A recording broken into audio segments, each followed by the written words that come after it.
kami maupun kepada Satgas Penanganan COVID mengenai pengaturan perjalanan dalam negeri dan pengendalian transportasi di masa pemberlakuan PPKM darurat. Dan malam hari ini, alhamdulillah kita dapat bertemu di ruang virtual ini untuk mengikuti press conference sosialisasi pengaturan perjalanan dan pengendalian transportasi selama masa pandemik, khususnya di masa pemberlakuan PPKM darurat. Press conference ini disiarkan melalui TV Pool dan Radio Pool yang hak siarnya dapat digunakan oleh seluruh media dan juga ditayangkan juga di media sosial BNPB Indonesia. Baik, Bapak Ibu, rekan-rekan semuanya telah hadir bersama kita pada malam hari ini. Akan saya sapa satu demi satu. Yang terhormat Menteri Perhubungan Republik Indonesia, Bapak Budi Karya Sumadi. Selamat malam, Bapak. Malam, Mbak Adita. Dan juga telah hadir yang terhormat Kepala BNPB yang juga Ketua Satgas Penanganan COVID-19, Bapak Legend TNI Ganip Warsito. Selamat malam, Bapak. Malam. Baik, dan juga Kakor Lantas Polri, Bapak Irjen Polisi Dr. Andes Istiono MH yang akan menyusul sebentar lagi. Juga telah hadir bersama kita, oh sudah hadir, selamat malam Pak Kakor Lantas. Terima kasih Bapak. Dan juga telah hadir bersama kita para Direktur Jenderal dan Kepala Badan di lingkungan Kementerian Perhubungan, ada Dirjen Perhubungan Darat, Dirjen Perhubungan Udara, Dirjen Perhubungan Laut, dan Dirjen Perkeretaapian, serta Kepala Badan Pengelola Transportasi Jabodetabek, yang mendampingi Bapak Menteri Perhubungan tentunya. Mohon untuk bisa di-unmute ya. Baik rekan-rekan media dan juga Bapak Ibu, seperti yang telah kita ketahui bersama, negara kita saat ini masih mengalami peningkatan kasus terkonfirmasi positif COVID-19. Hari ini saja tercatat penambahan kasusnya mencapai angka 25.830 kasus. Dan ini merupakan rekor yang selama pandemik ini berlangsung di Indonesia. Mengantisipasi hal tersebut, pemerintah telah menetapkan PPKM darurat yang secara resmi penjelasannya telah diumumkan oleh Menteri Koordinator Bidang Maritim dan Investasi Bapak Luhut Panjaitan kemarin. Salah satu aspek penting dalam pengendalian kasus ini adalah bagaimana pengaturan mobilitas orang yang melakukan perjalanan domestik menggunakan transportasi jarak jauh, baik umum maupun pribadi, diatur khususnya di wilayah Jawa dan Bali. Pada malam hari ini, kita akan mengikuti penjelasan lebih detail mengenai pengaturan tersebut yang akan disampaikan oleh para narasumber kita yang tadi sudah saya sapa satu demi satu. Dan baik rekan-rekan media, Bapak Ibu semuanya, untuk tidak berpanjang-panjang, saya akan memberikan kesempatan yang pertama, paparan mengenai Surat Edaran Satgas Penanganan COVID-19 nomor 14 mengenai ketentuan perjalanan orang dalam negeri dalam masa pandemi COVID-19. Ketentuan dalam surat edaran Satgas ini selalu menjadi rujukan bagi sektor transportasi dalam melakukan pengaturan dan pengendalian transportasi. Untuk itu, kami persilahkan kepada yang terhormat Bapak Legend TNI Ganip Warsito untuk dapat menyampaikan paparannya Bapak. Dipersilahkan Pak. Terima kasih Mbak Dita. Yang terhormat Bapak Menhub, yang saya hormati pejabat utama Kemenhub, para dirjen, dan yang saya banggakan Kakor Lantas beserta staf. Yang saya hormati teman-teman media yang hadir pada ruang virtual ini. Assalamualaikum warahmatullahi wabarakatuh. Selamat malam, salam sejahtera bagi kita semuanya. Shalom, Om Swastiastu, Namo Buddhaya, salam kebajikan. Sebagaimana yang sudah dijelaskan oleh Mbak Adita tadi di pembukaan, saya selaku Kasatgas akan menyampaikan surat edaran bernomor 14 tahun 2021 tentang ketentuan perjalanan orang dalam negeri dalam masa pandemi COVID-19, khususnya menjadi penjabaran dari pelaksanaan PPKM darurat. Ini semua demi keselamatan kita bersama. Maksud dari pemberlakuan penerapan protokol kesehatan yang lebih ketat terhadap pelaku perjalanan orang dalam negeri dalam masa pandemi ini ditujukan untuk meningkatkan penerapan prokes dalam kebiasaan baru bagi terciptanya kehidupan produktif dan aman COVID-19. Yang berikutnya, mencegah terjadinya peningkatan penularan COVID-19. Dan yang ketiga, melakukan pembatasan pelaku perjalanan, pengguna moda transportasi udara, laut, kereta api, dan darat. Substansi dari pengaturan dalam surat edaran nomor 14 ini adalah menyangkut masalah protokol pelaku perjalanan dalam negeri yang berisi ketentuan wajib yang dilaksanakan secara umum. Yang pertama adalah setiap individu yang melaksanakan perjalanan wajib menerapkan protokol kesehatan 3M. Pengetatan protokol kesehatan ini ditekankan kepada pemakaian masker dengan benar. Masker harus menutupi hidung dan mulut. Memakai masker kain 3 lapis atau masker medis. Kemudian tidak berbicara 1 atau 2 arah selama perjalanan. Dan tidak boleh makan dan minum dalam perjalanan kurang dari 2 jam, kecuali untuk keperluan medis, untuk mengkonsumsi obat. Yang selanjutnya, perjalanan kendaraan pribadi atau umum bertanggung jawab atas kesehatannya, serta patuh pada ketentuan yang berlaku. Apabila hasil tes RT-PCR atau rapid test antigen negatif, namun bergejala, tidak boleh melanjutkan perjalanan dan wajib melakukan tes diagnostik RT-PCR dan isoman selama waktu tunggu.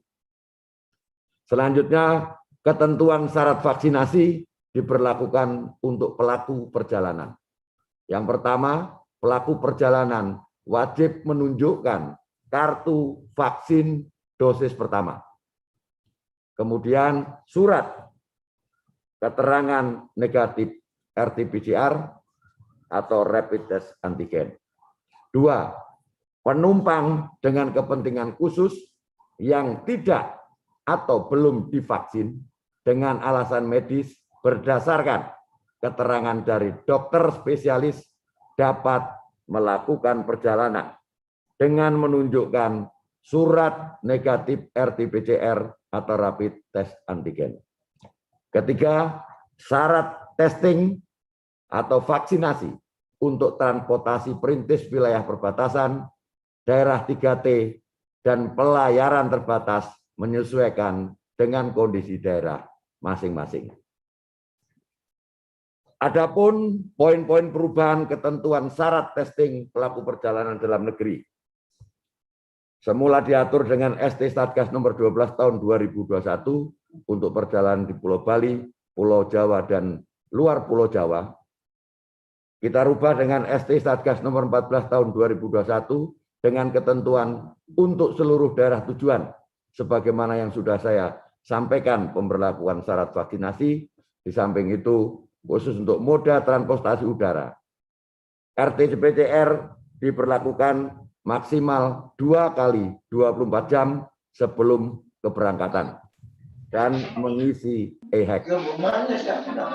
Yang berikutnya, untuk transport laut, penerbangan laut, transport darat pribadi atau umum, sepeda motor, kendaraan, barang atau logistik, dan kereta api antar kota diberlakukan persyaratan PCR maksimal 2 kali 24 jam sebelum keberangkatan. Antigen maksimal 1 kali 24 jam atau onsite sebelum keberangkatan. Dan yang ketiga, untuk transportasi laut dan penyeberangan laut ditambahkan mengisi e-hack. Yang berikutnya, untuk darat, perjalanan darat, kendaraan pribadi atau umum dalam satu wilayah aglomerasi tidak diwajibkan menunjukkan kartu vaksin atau RT-PCR atau antigen. Pelaku perjalanan usia anak, usia di bawah 18 tahun wajib menunjukkan kartu vaksin. Ulangi, usia di atas 18 tahun wajib menunjukkan kartu vaksin pertama dan RT-PCR maksimal 2 kali 24 jam atau rapid test antigen 1 kali 24 jam sebelum keberangkatan. Agar supaya pelaksanaan SE ini dapat dilaksanakan dengan tegas dan terukur, maka pemantauan dan pengendalian serta evaluasi akan dilaksanakan oleh Satgas dan berkolaborasi dengan kementerian dan lembaga terkait. Yang pertama, Satgas daerah dibantu otoritas penyelenggaraan transportasi umum melakukan pengendalian dengan membentuk pos pengamanan terpadu. Nanti secara teknis akan dijelaskan oleh Kakor Lantas. Kemudian otoritas pengelola dan penyelenggaraan transportasi umum melakukan pengawasan selama penyelenggaraan operasional transportasi umum. Yang ketiga, kementerian lembaga, TNI, Polri, dan pemerintah daerah berhak melakukan pelarangan perjalanan selama tidak bertentangan dengan peraturan perundang-undangan. Yang keempat, instansi berwenang melaksanakan pendisiplinan prokes dan penegakan hukum sesuai peraturan perundang-undangan. Kelima, otoritas penyelenggaraan transportasi umum wajib memverifikasi keabsahan surat keterangan negatif RT-PCR atau antigen untuk mencegah pemalsuan. Yang keenam, pemalsuan surat keterangan RT-PCR dan rapid test antigen dikenakan sanksi sesuai dengan peraturan perundang-undangan yang berlaku. Demikian poin-poin penting di dalam Surat Edaran Satgas nomor 14 tahun 2021 berlaku efektif per 3 Juli 2021 sampai dengan waktu yang ditentukan kemudian sesuai dengan kebutuhan dan atau dengan perkembangan terakhir di lapangan. Demikian yang saya sampaikan, mohon dimaklumi. Terima kasih. Wassalamualaikum warahmatullahi wabarakatuh. Selamat malam, salam sejahtera, Om Santi, Santi, Santi Om, Salam Namo Buddhaya, salam kebajikan. Saya kembalikan ke Mbak. Waalaikumsalam. Ya, Waalaikumsalam warahmatullahi wabarakatuh. Terima kasih Pak Ketua Satgas Penanganan COVID-19 dan Kepala BNPB, Bapak Lejen TNI Ganip Warsito. Baik rekan-rekan media tadi sudah disampaikan ya. Jadi surat edaran nomor 14 ini telah mengatur syarat-syarat perjalanan dalam negeri yang ini mencakup untuk perjalanan Jawa Bali, dari dan ke Jawa Bali maupun juga yang ada di luar Jawa dan Bali. Nah, seperti yang sudah saya sampaikan, surat edaran Satgas ini menjadi rujukan bagi sektor transportasi untuk melakukan pengendalian transportasi, baik itu saat keberangkatan, dalam saat perjalanan, maupun di tempat kedatangan. Dan untuk menyampaikan apa saja poin-poin yang diatur di dalam ketentuan yang akan diterbitkan oleh Kementerian Perhubungan, akan disampaikan langsung oleh Bapak Menteri Perhubungan Republik Indonesia, Bapak Budi Karya Sumadi. Untuk itu kami persilahkan Bapak waktu dan tempat kepada Pak Menhub. Silakan Pak. Terima kasih Mbak Adita. Bismillahirrahmanirrahim. Assalamualaikum warahmatullahi wabarakatuh. Selamat malam. Untuk kita semuanya. Salam Om Swastiastu, Namo Buddhaya, dan salam kebajikan. Yang saya hormati dan saya banggakan Ketua Satgas Penanganan COVID-19, Bapak Kepala PNBP, Bapak Lejen TNI Ganip Warsito SIMM.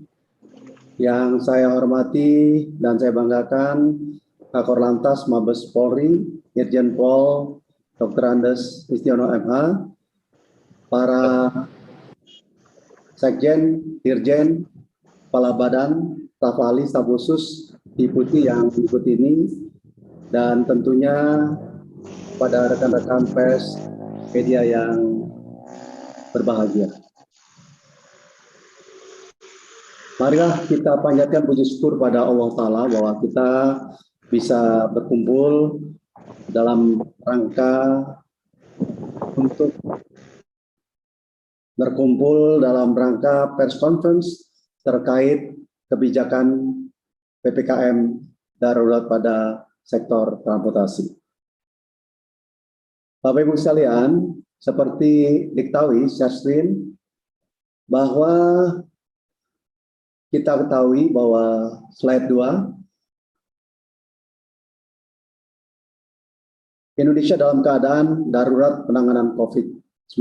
Terlihat di gambar sebelah, terjadi suatu kejadian yang eksponensial, 20.000 per hari, bahkan hari ini 25.000. Bor hampir di setiap rumah sakit di Jawa, Bali berada di atas 85%. Dan diperparah dengan masuknya varian Delta di Indonesia yang lebih berbahaya dan menyebabkan penyebaran itu lebih cepat. Hal ini telah menyebabkan semua wilayah di Jawa dan Bali sekitarnya menjadi zona merah. Namun hal ini bukan saja melanda Indonesia. Kondisi darurat juga telah diberlakukan di beberapa negara lain seperti India, Malaysia, Singapura, beberapa negara Eropa. Untuk itu, atas masukan tim ahli dan para menteri, Bapak Presiden menetapkan kebijakan PPKM darurat yang berlaku mulai 3 Juli sampai 20 Juli 2021. Hal ini dilakukan dalam rangka menekan angka penambahan kasus dan penyebaran COVID melalui serangkaian intervensi kebijakan di berbagai sektor kehidupan masyarakat. Kalau kita merujuk pada SE Gugus Tugas 14 tahun 2021, next, Kementerian Perhubungan juga telah menerbitkan beberapa SE, dan SE itu di sektor darat, di sektor transportasi laut, di sektor transportasi udara, dan sektor perkeretaapian.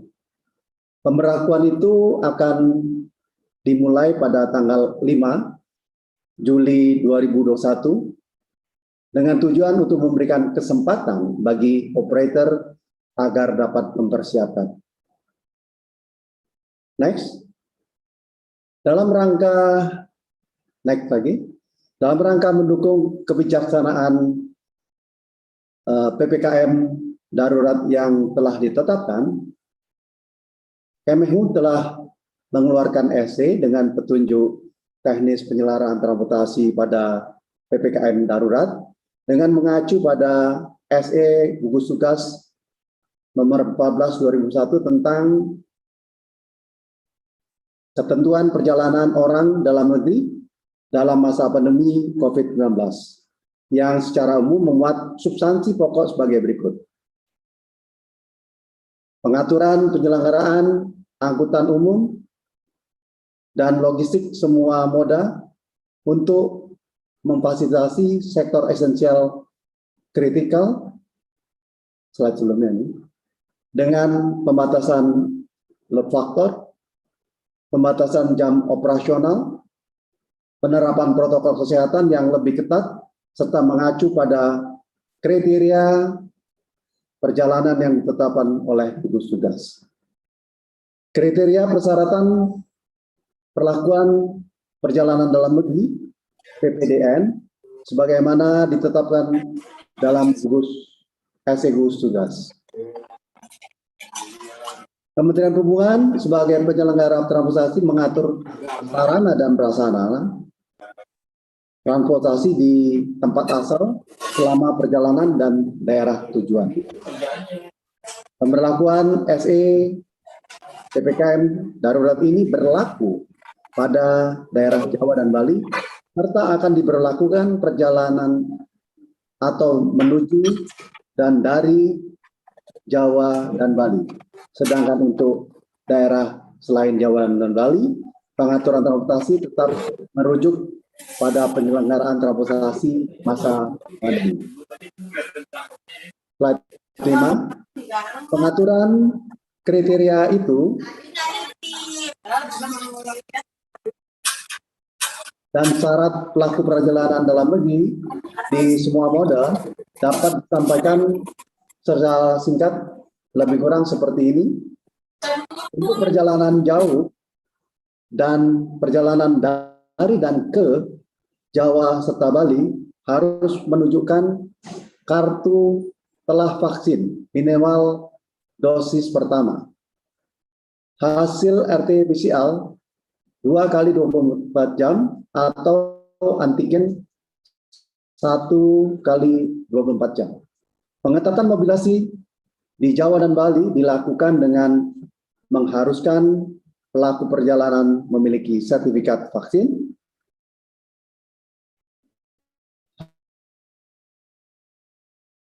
hasil atau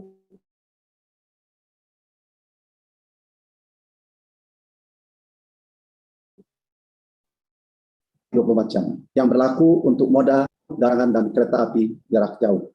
Khusus untuk moda udara di wilayah Jawa dan Bali, pelaku perjalanan wajib menyampaikan sertifikat vaksin serta tes RT-PCR yang berlaku 2 kali 24 jam.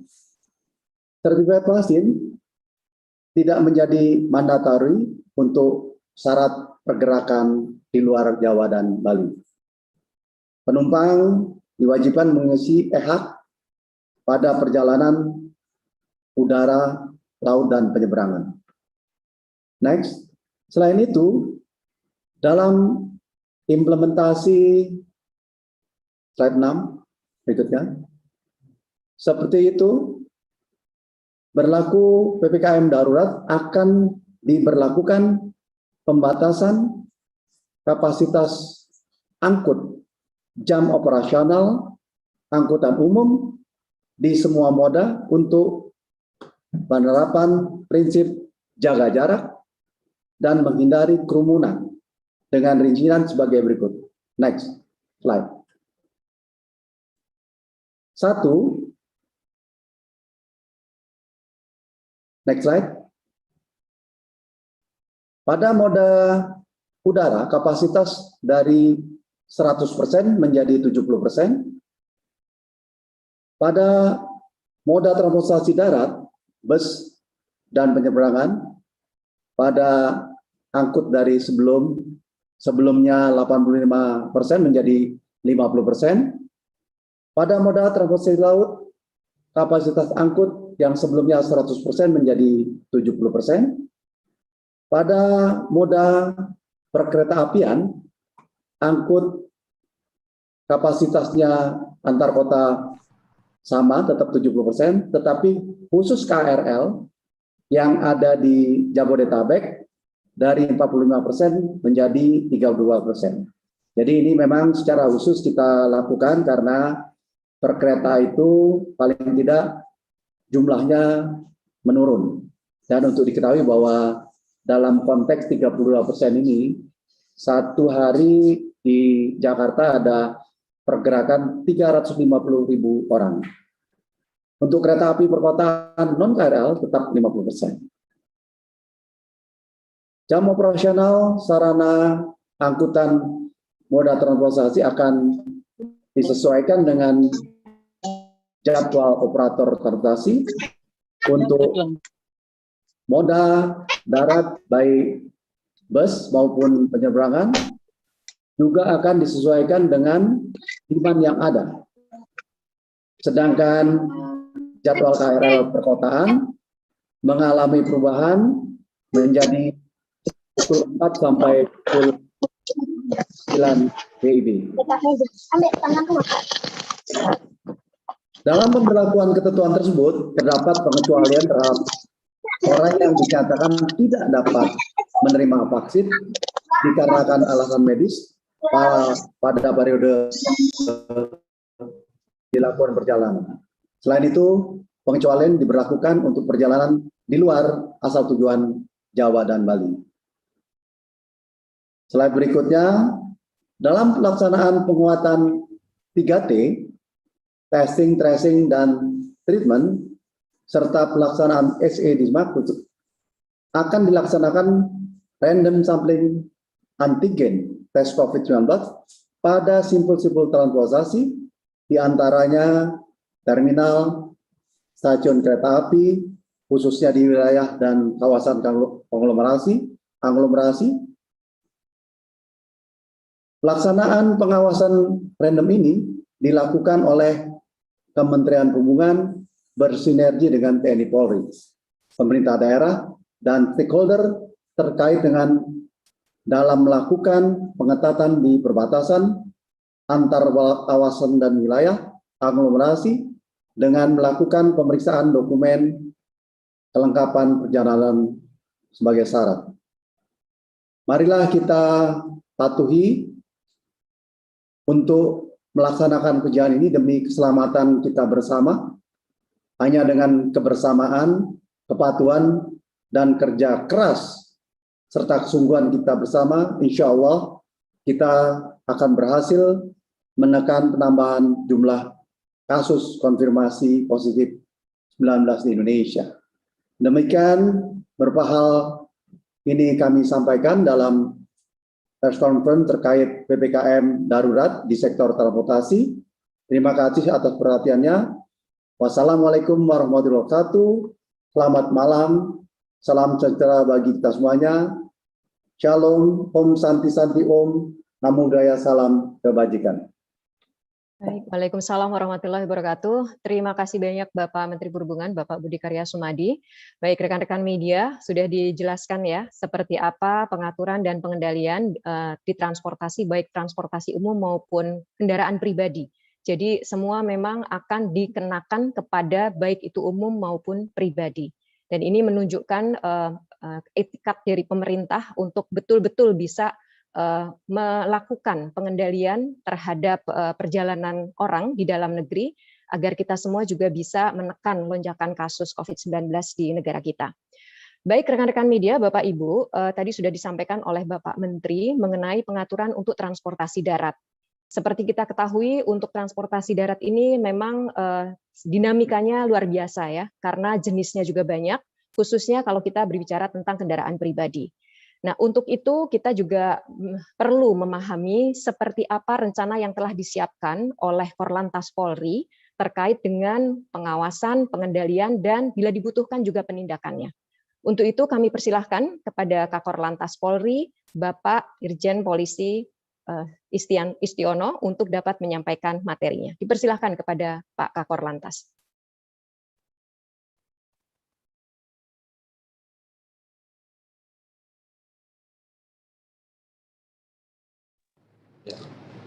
Terima kasih Ibu.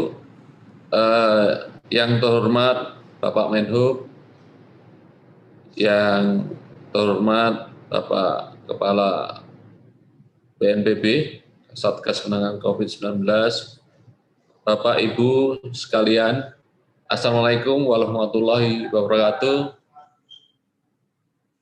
Salam sejahtera, selamat malam. Pada kesempatan malam ini kami sampaikan bahwa kebijakan pemerintah tentang pelaksanaan PPKM darurat yang akan dimulai tanggal 3 sampai 20 Juli 2021 di wilayah Jawa dan Bali. Bersamaan itu pula Polri juga akan menggelar Operasi Amanusa 2 dalam rangka mendukung penanganan PPKM darurat dari tanggal 3 sampai 1 Agustus.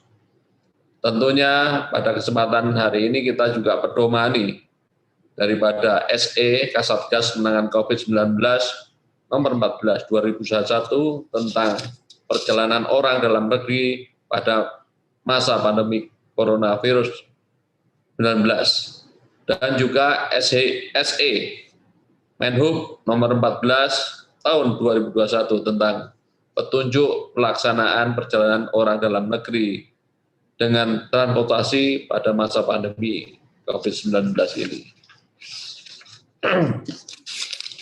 Pada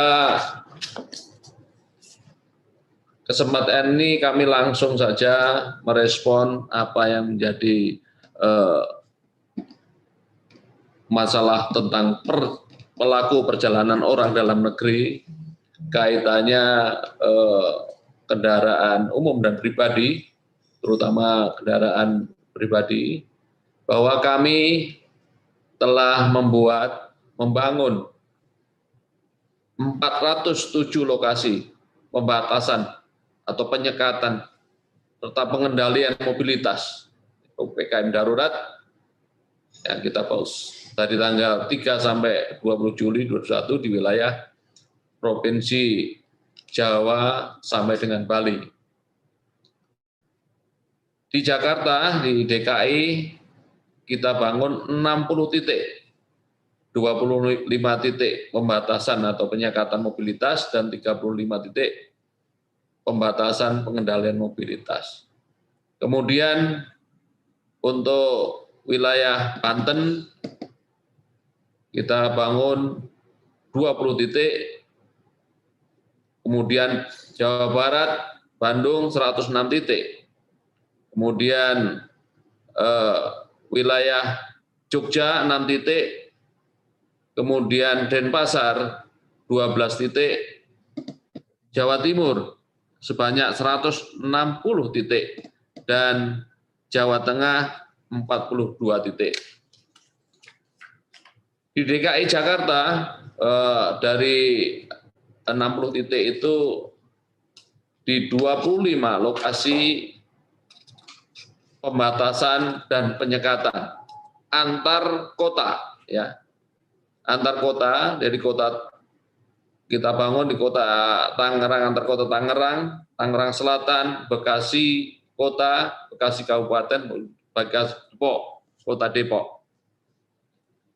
Dalam pembatasan mobilitas ini di dalam kota kita bangun 4 titik di Bundaran Senayan, Semanggi, Bundaran HI, dan TL Harmoni.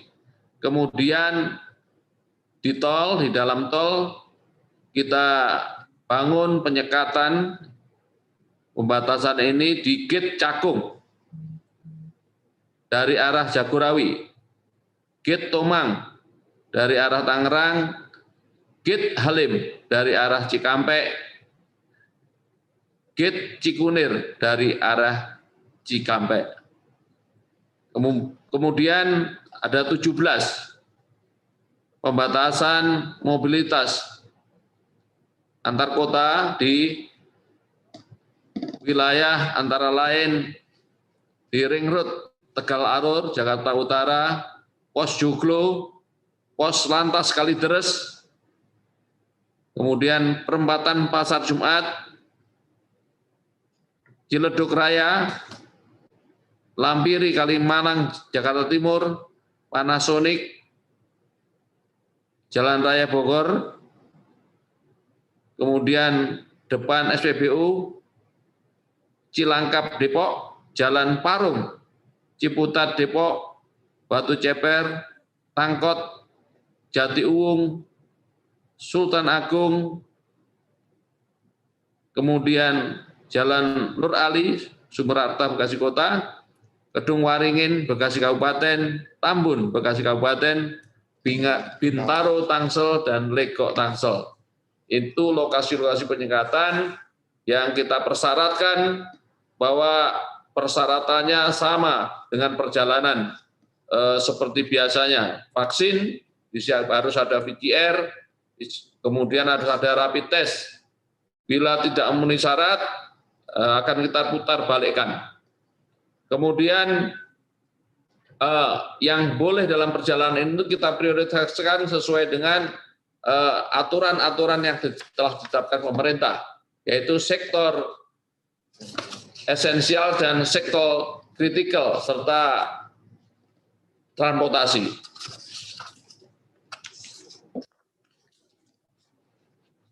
Kemudian juga dibangun di 35 lokasi pembatasan dan pengendalian mobilitas. Ini dibangun titik-titik di 21 titik pembatasan mobilitas.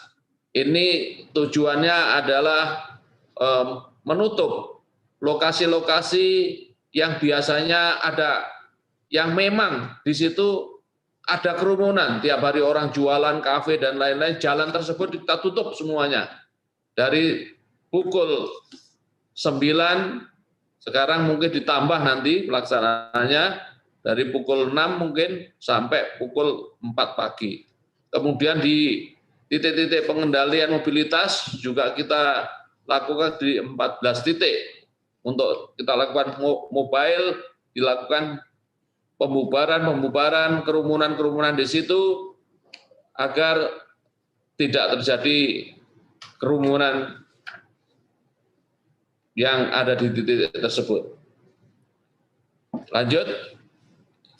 Kemudian di Banten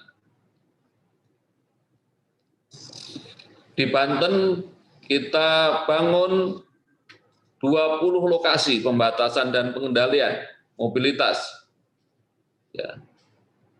Ada pembatasan termasuk penyekatan 2 titik di kawasan Puspen, Kabupaten Tangerang,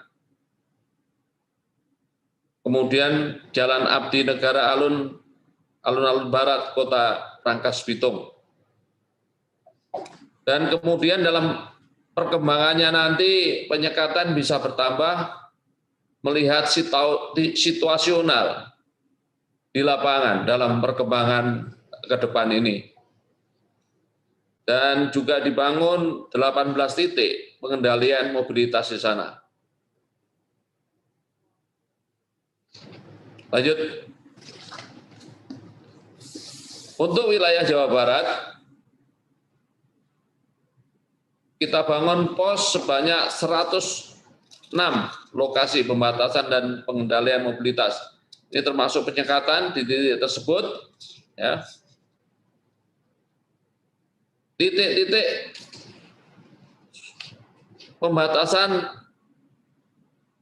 ini tertera sebanyak 62 titik. Dan kemudian pengendalian mobilitas sebanyak 44 titik. Antar kabupaten dan semua bila tidak memenuhi syarat akan diputarbalikkan. Bila kepentingan masyarakat tidak begitu perlu, akan direkomendasikan untuk diputar balik. Karena memang operasinya sifatnya darurat, kita harus tegas untuk melaksanakan penyekatan-penyekatan di lapangan. Lanjut.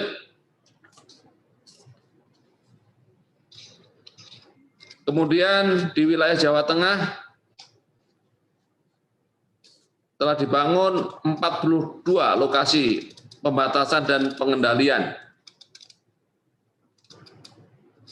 42 titik ini termasuk juga di jalan tol, juga arteri, dan titik-titik yang paling krusial, artinya paling menjadi perhatian ya, adalah di zona-zona merah yang telah ditetapkan di Jawa Tengah. Ini menjadi perhatian untuk kita lakukan secara tegas, namun humanis.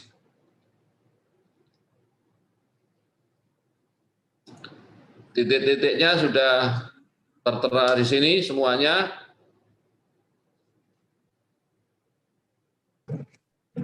Saya pikir bisa dibaca nanti untuk mempersingkat ini. Ya, langsung aja kita ke wilayah DIY.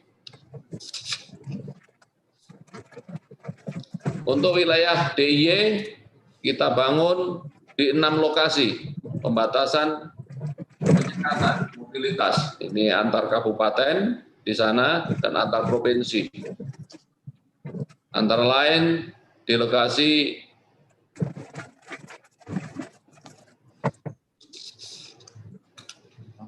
Satlantas Polres Yogyakarta di Simpang Gardu, kemudian di Sangadi Melati Sleman,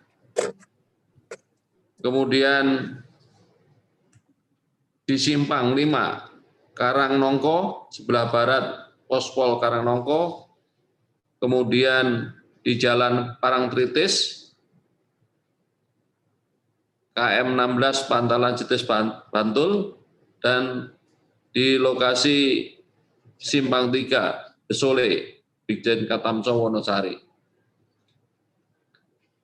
Pos-pos ini kita bangun untuk pengendalian dan penyekatan di area tersebut. Lanjut. Kemudian di Jawa Timur kita bangun 161 lokasi pembatasan dan pengendalian mobilitas. Semua kabupaten yang telah ditetapkan sebagai ketetapan sasaran daripada daerah-daerah tersebut yang ditetapkan oleh Satgas COVID telah kita respon dan kita bangun 161 pos sudah tergelar dan semuanya akan dikendalikan oleh para kasat lantas di Polres masing-masing dan Kabak-op di masing-masing wilayahan dan Polda. Ada 75 lokasi pembatasan dan penyekatan yang dilakukan di sana dan juga ada 86 lokasi pembatasan dan pengendalian mobilitas yang dibangun. Lanjut. Untuk wilayah Bali dibangun 12 lokasi pembatasan dan pengendalian mobilitas. Pembatasan mobilitas dan penyekatan di sana dibangun di pos Pelabuhan Gilimanuk, Jembrana, Pelabuhan Padangbae, Karangasem, Jalan Sanggaran, Benoa, dan Celukan Bawang. Kemudian di pengendalian mobilitas ada 8 titik dari Simpang Umar Denpasar hingga Kintamani Bangli.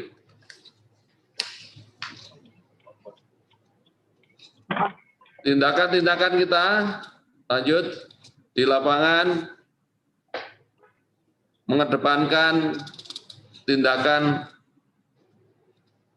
preventif, edukatif, juga tegas, humanis di sana, dan putar balik arah nanti di lapangan. Kita lakukan penyekatan dan pemeriksaan, pengecekan kendaraan, angkutan umum, pribadi, sepeda motor, dan angkutan barang terkait dengan mobilitas yang hanya sektor esensial dan kritikal, ya,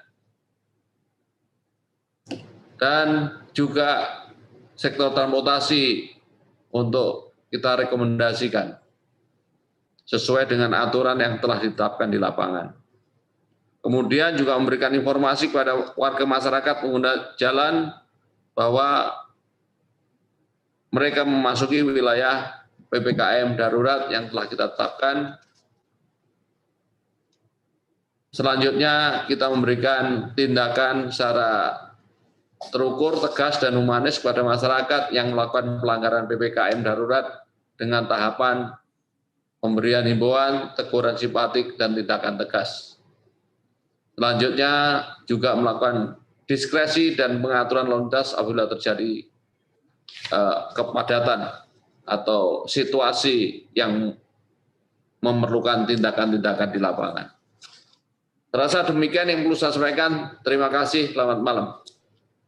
Baik, terima kasih Bapak Kakor Lantas, Pak Irjen Polri, Bapak Istiono. Terima kasih banyak, Pak. Baik rekan-rekan media, tadi sudah disampaikan ya bagaimana pengendaliannya, khususnya untuk pengendalian transportasi darat dan kaitannya juga tentunya dengan pengaturan lalu lintas. Dan kita lihat juga tadi sudah all out dikerahkan oleh Polri untuk melakukan pengawasan dan tentunya juga nantinya pengendalian. Jadi kita harapkan apa yang nanti akan dilaksanakan khususnya di darat ini bisa dilaksanakan dengan baik dan tujuan kita untuk menekan lonjakan kasus bisa tercapai. Baik, rekan-rekan media, Bapak Ibu, paparan dari para narasumber sudah diselesaikan semuanya, dan kita akan segera menuju ke sesi tanya jawab dan sekaligus juga mungkin ada pendalaman terhadap beberapa poin yang sudah disampaikan oleh para narasumber. Sekali lagi rekan-rekan media bisa menyampaikan pertanyaannya melalui kolom chat di Zoom ini atau di kolom komentar di YouTube ya, karena kita juga siarkan di YouTube BNPB Indonesia. Baik, Bapak Ibu, ini sudah ada beberapa pertanyaan yang masuk dan memang umumnya ingin mendalami Bapak Ibu mengenai aturan yang sudah ditetapkan baik di SE Satgas maupun di SE yang diterbitkan oleh Kementerian Perhubungan. Mungkin yang pertama Bapak, saya akan tujukan kepada Bapak Ketua Satgas, Bapak Lejen TNI Ganip Persito, Pak. Ini ada pertanyaan Pak dari namanya Firdaus, tapi beliaunya tidak menyampaikan dari media mana, tapi rasanya mungkin ini perlu dijawab ya Pak. Mohon dibantu pencerahannya Bapak, kalau akan berangkat dari Bandung ke Palembang, apakah perlu PCR? Karena yang saya tangkap tadi adalah pergerakannya hanya untuk Jawa dan Bali saja yang wajib PCR. Sekali lagi, kalau dari Bandung ke Palembang, Pak Ganip ini mungkin perlu disampaikan. Silakan Bapak. Terima kasih Mbak Lydia. Kalau pertanyaan seperti itu langsung saya jawab. Tetap perlu Mbak, bawa kartu vaksin, PCR. Itu Mbak jawabannya, jelas. Nah, gitu ya, Mas Firdaus tegas langsung dijawab. Jadi tetap harus ada vaksin dan kalau naik pesawat tentunya harus PCR yang berlaku 2x24 jam. Hanya itu saja syaratnya. Baik, terima kasih Pak Ketua Satgas.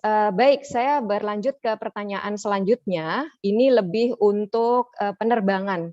Saya akan tujukan kepada yang sudah mendampingi Pak Menhub, ada Pak Dirjen Perhubungan Udara. Ini pertanyaannya karena cukup spesifik untuk penerbangan ya. Pertanyaannya dari Neraca. Pak Dirjen, syarat PCR bukannya khusus rute ke Bali saja ya kalau perjalanan. Harusnya syarat tes antigen H-1 juga bisa buat syarat perjalanan udara. Nah, ini mungkin tadi belum terlalu menyimak, ini bisa dijelaskan lagi Pak Dirjen Perhubungan Udara. Silahkan Pak Novi.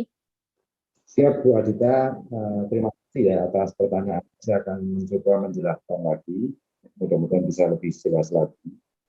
Intinya, untuk penerbangan antar bandar udara di Pulau Jawa dan atau ke bandar udara di Pulau Jawa dan Pulau Bali, wajib menunjukkan kartu vaksin pertama dan surat keterangan hasil negatif RT-PCR yang sampelnya diambil dalam kurun waktu maksimal 2x24 jam sebelum keberangkatan. Itu yang untuk Jawa dan Bali entry dan keluar ya. Untuk penerbangan dari ke bandar udara selain di Pulau Jawa dan Pulau Bali, maka diberlakukan wajib menunjukkan surat keterangan hasil negatif tes RT-PCR yang sampelnya diambil dalam kurun waktu maksimum 2x24 jam sebelum keberangkatan atau hasil negatif rapid test antigen yang sampelnya diambil dalam kurun waktu 1x24 jam sebelum keberangkatan. Demikian Mbak Adita, mudah-mudahan cukup jelas. Terima kasih. Terima kasih Pak Dirjen. Saya rasa juga sudah sangat jelas pertanyaannya, jawaban yang disampaikan untuk menjawab pertanyaan tadi. Baik, saya langsung saja ke pertanyaan selanjutnya. Ini juga ditujukan untuk subsektor perkeretaapian. Mohon izin Pak Menteri, mungkin nanti bisa dijawab oleh Pak Dirjen Perkeretaapian. Jadi ini dari Mas Osa dari Kompas, Pak Dirjen Perkeretaapian. Pertanyaannya adalah, apabila di dalam random sampling di stasiun ditemukan penumpang reaktif COVID, apa yang akan dilakukan petugas stasiun, Pak? Dipersilahkan Pak Zul, Dirjen Perkeretaapian. Terima kasih Mbak Rita dari Kompas tadi. Selama ini memang di setiap stasiun-stasiun yang kita sudah melakukan antigen itu disediakan ruang isolasi. Jadi pada saat didapatkan ada penumpang yang terindikasi positif dari hasil tes, apakah itu tes antigen atau juga yang selama ini ada di Jinos, itu diarahkan untuk diarahkan ke ruang isolasi dan nanti dikoordinasikan dengan Satgas setempat di tempat stasiun tadi untuk bisa penanganan lebih lanjut. Saya kira itu Bu Adita. Terima kasih Bu. Terima kasih Pak Dirjen, cukup jelas ya Mas Osa. Jadi memang sudah ada prosedurnya dan saat selama ini juga sudah dilaksanakan, khususnya ketika dilakukan rapid random testing di stasiun kereta di aglomerasi ya, di perkotaan. Baik, selanjutnya saya akan membacakan pertanyaan. Ini saya tujukan kepada Pak Ketua Satgas lagi Pak. Mungkin memang belum diatur tapi sebaiknya dijawab dulu Bapak ya. Dari Mas Emir, CNBC. Untuk pengendalian perjalanan luar negeri, apakah akan diatur juga, Pak? Melihat salah satu faktor adalah varian Delta dari luar negeri. Demikian, Pak Ganip. Dipersilakan, Pak. Kita sedang memfinalisasi untuk pengaturan perjalanan dari luar negeri. Baik itu berlaku untuk WNA maupun WNI ataupun TKI. Ini sedang dalam proses koordinasi antara Kementerian Luar Negeri, Kemkumham dan Satgas dan beberapa kementerian lain yang terkait untuk mengatur ini. Substansinya sama Mbak. Nanti untuk PMI itu kita akan terapkan penggunaan kartu vaksin.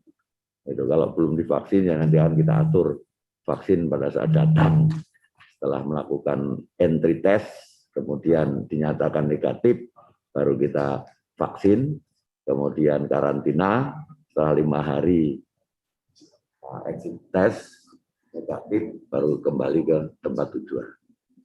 Nah, untuk perjalanan WNA, rencananya yang kita rencanakan adalah WNA yang masuk itu harus sudah divaksin, vaksin dengan dosis kedua.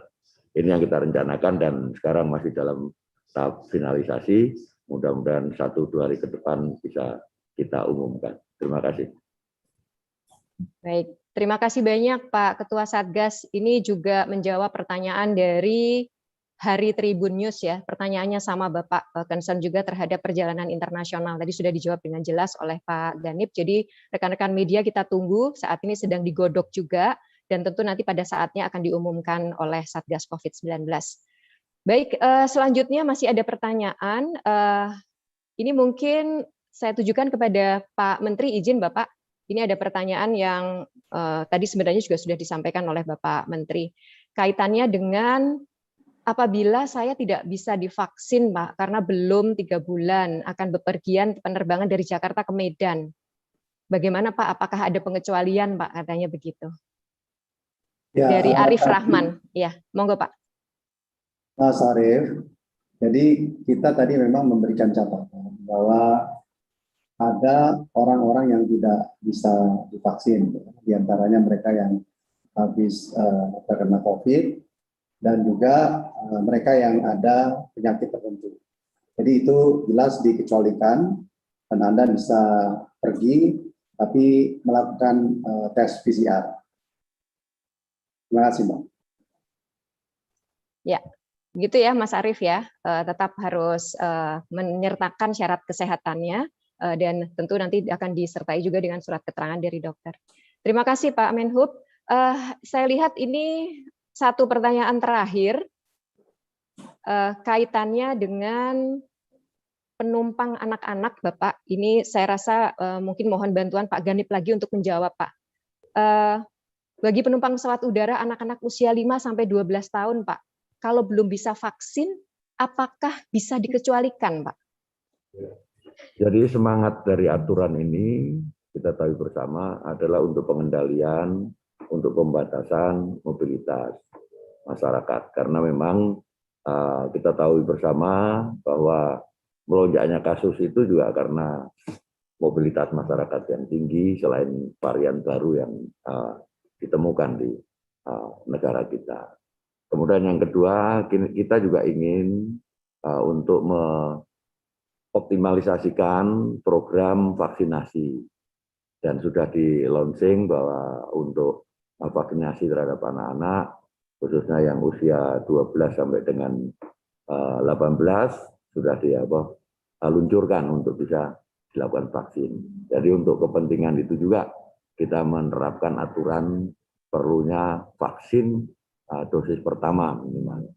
Dan tadi juga sudah dijelaskan oleh Pak Menhub bahwasanya di tiap pintu-pintu keberangkatan bandara juga akan disiapkan satu sentra-sentra vaksin untuk memudahkan rakyat masyarakat yang orang yang berpergian dari satu wilayah ke wilayah lain. Demikian Pak tambahkan. Terima kasih Pak Ketua Satgas. Jadi demikian rekan-rekan media. Ya kembali lagi kita harus pahami ya semangatnya ini memang untuk membatasi mobilitas. Dan kalaupun memang harus bepergian, tetap harus vaksin. Dan untuk itu akan disiapkan di sentra-sentra simpul transportasi yang saat ini tengah disiapkan. Baik, sebenarnya ada pertanyaan lagi, tapi mungkin ini bisa dijawab mengenai berlakunya mulai kapan. Jadi kalau SE Satgas memang berlaku mulai tanggal 3 Juli. Betul ya Pak Ganip ya? 3 Juli ya Bapak. Sementara surat edaran untuk masing-masing moda transportasi akan berlaku mulai 5 Juli. Ya. Karena kita perlu mempersiapkan para operator maupun juga calon penumpang. Jadi ini supaya nantinya bisa ditangani dengan baik ya. Tidak terjadi hal-hal yang tidak kita inginkan, masyarakat tetap terlayani jika memang harus bepergian, dan operator juga bisa tetap mempersiapkannya dengan baik. Jadi sekali lagi, untuk SE dari Kementerian Perhubungan yang dikeluarkan oleh masing-masing dirjen berlaku tanggal 5 Juli, SE Satgas berlaku mulai 3 Juli. Baik, saya rasa sudah tidak ada pertanyaan lagi Bapak. Yang lain-lain saya rasa sebenarnya sudah hampir sama dengan pertanyaan yang sebelumnya. Jadi saya sebelum menutup ingin memberikan kesempatan kepada Pak Menteri Perhubungan untuk memberikan closing statement. Bapak menekankan lagi pentingnya untuk kita semuanya mendukung ketentuan ini dan agar masyarakat juga memahami tujuannya sehingga semuanya bisa terlaksana dengan baik. Dipersilakan kepada Pak Menteri. Ya, pertama kali terima kasih Pak Ganip bahwa menyelenggarakan acara ini. Dan yang kedua, kita harus memahami bahwa apa yang terjadi di Indonesia dan juga beberapa negara, ini satu kejadian yang sudah sangat amat membahayakan. Oleh karenanya kita melakukan tindakan darurat dan oleh karenanya kami mengharapkan Bapak Ibu semuanya, saudara-saudara yang tercinta, memahami dan menyadari kalau bisa ya di rumah saja gitu ya.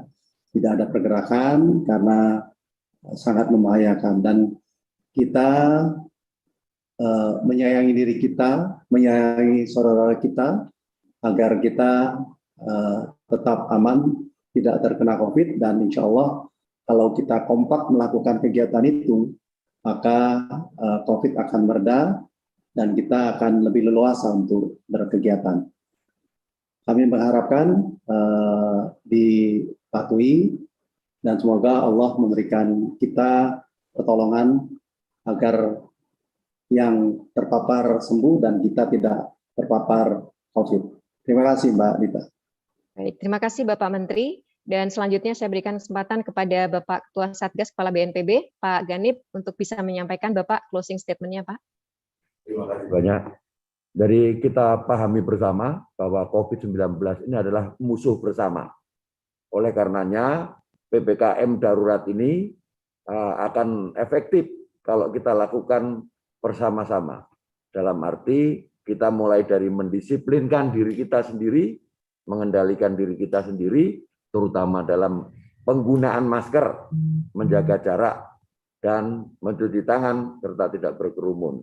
Ini yang kunci utamanya. Lalu kita bisa mengendalikan untuk komunitas, institusi, dan seterusnya masyarakat. Kuncinya adalah disiplin terhadap protokol kesehatan dan disiplin terhadap aturan yang sudah diterapkan di dalam PPKM darurat ini maupun PPKM mikro bagi wilayah yang lainnya. Kesuksesan program ini ditentukan oleh kita semua. Pemerintah, pemerintah daerah, TNI Polri, berbagai komponen masyarakat, termasuk seluruh masyarakat Indonesia. Mudah-mudahan COVID segera berlalu dari tanah air kita dan kita kembali merajut hari-hari baik yang lebih baik ke depan. Terima kasih. Itu saja pesan saya, Pak. Terima kasih banyak Pak Ketua Satgas. Ya, kita aminkan Pak semua tadi harapan-harapan dan doanya, mudah-mudahan cepat berlalu. Dan kepada Bapak Kakor Lantas Polri, Bapak Irjen Polisi Dr. Andes Istiono MH, kami persilakan Bapak untuk bisa menyampaikan closing statement-nya, Pak. Iya, terima kasih. Jadi Polri telah berupaya keras untuk melakukan langkah-langkah penyebaran, meminimalkan penyebaran COVID-19 ini. Dalam operasi yang sifatnya darurat ini, tentunya kita nanti akan membangun di 407 lokasi penyekatan di perbatasan. Tentunya penyekatan ini akan tidak bisa maksimal bila tidak didukung oleh semua masyarakat. Semua harus sadar bahwa untuk memerangi COVID-19 ini harus bersama-sama. Mohon kiranya masyarakat juga mendukung sepenuhnya apa-apa yang kita lakukan bersama. Penyekatan putar balik arah ini memang demi untuk memutus mata rantai COVID-19. Saya rasa itu yang perlu saya sampaikan. Terima kasih. Selamat malam. Terima kasih Bapak Kakor Lantas. Baik, rekan-rekan media, Bapak Ibu semuanya, dengan demikian keseluruhan rangkaian acara press conference, sosialisasi pengaturan perjalanan dalam negeri di masa pandemi, khususnya di masa pemberlakuan PPKM darurat ini telah selesai. Dan saya yakin bahwa masih banyak sekali pertanyaan yang disampaikan oleh rekan-rekan media. Jangan khawatir, nanti bisa ditujukan langsung kepada kami di Kemenhub maupun tentunya di komunikasi publik di Satgas, bisa melalui saya langsung maupun tim BKIP di Kementerian Perhubungan maupun di tim komunikasi publik di Satgas dan tentunya di Kakor Lantas. Jadi teman-teman media jika masih ada yang ditanyakan silahkan, kami akan bantu untuk bisa menjawab pertanyaannya. Dan materi yang sudah disampaikan oleh para narasumber akan disampaikan oleh rekan-rekan dari komunikasi publik di BNPB. Jadi nanti mohon untuk bisa mengisi daftar hadir agar bisa dibagikan juga materi yang sudah dipresentasikan tadi. Baik, sekali lagi saya ucapkan terima kasih banyak kepada Bapak Menteri Perhubungan, Bapak Kepala BNPB Ketua Satgas COVID-19, dan Bapak Kakor Lantas Polri, serta para dirjen dan kepala badan yang telah hadir pada malam hari ini, dan juga tentunya Bapak Ibu yang sudah memberikan perhatian dan dukungannya, serta tentunya rekan-rekan media. Mohon bantuan untuk bisa menyampaikan ini kepada masyarakat, agar masyarakat juga teredukasi dengan baik, sehingga betul-betul bisa melaksanakan apa yang sudah menjadi ketentuan, dan harapannya tentu seperti tadi doa dari Pak Ganip adalah pandemik ini bisa cepat berlalu dari negara kita. Amin ya Rabbal Alamin. Baik, saya Adita, terima kasih banyak atas perhatiannya dan mohon maaf jika ada yang kurang berkenan. Saya tutup. Assalamualaikum warahmatullahi wabarakatuh. Terima kasih. Terima kasih Pak Menteri. Terima kasih Pak Menhub. Terima kasih Pak Menhub. Waalaikumsalam warahmatullahi wabarakatuh. Terima kasih.